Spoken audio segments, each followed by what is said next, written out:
रायगड़ा जिला विषम कटक ब्लॉक अंतर्गत चाटिकणा पंचायत सदर महकुमा स्थित पातालेश्वर मंदिर में जागर भिड़ देखा रात्र जागर प्राय 1000 रु अधिक जागर भक्तों भिड़ देखा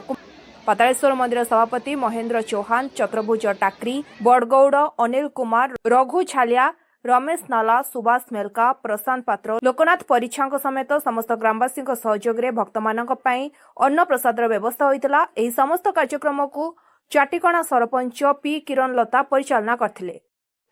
आमर रायगड़ा ममता प्रधान रायगड़ा रो एडिके आसछु महाशिवरात्रि दर्शन पाई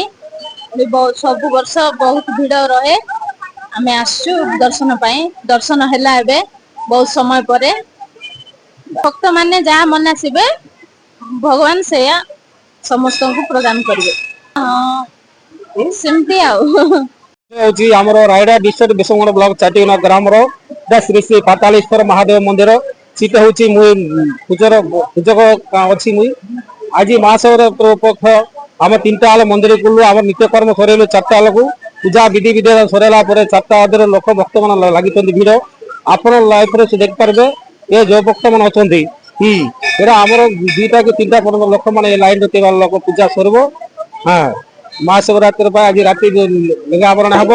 महादीप उठब राति 10टा 11टा 12टा भितर यहाँ आम पूजाटा सर प्राय लोक तो आमर ये तो आमर जेटा हूँ टूरिज्म मंदिर ना यहाँ आमर मंदिर लोक जो कार्तिक मास हो श्रावण मास हो महाशिवरात्रि हो लोक भिड़ हवाटा हे यहाँ आमर मंदिर खाइबाटा कम बुलवा लोक बेसी तेणुक आमर मिनिमम हम 10-15 हजार लोक एपद मंदिर आसता।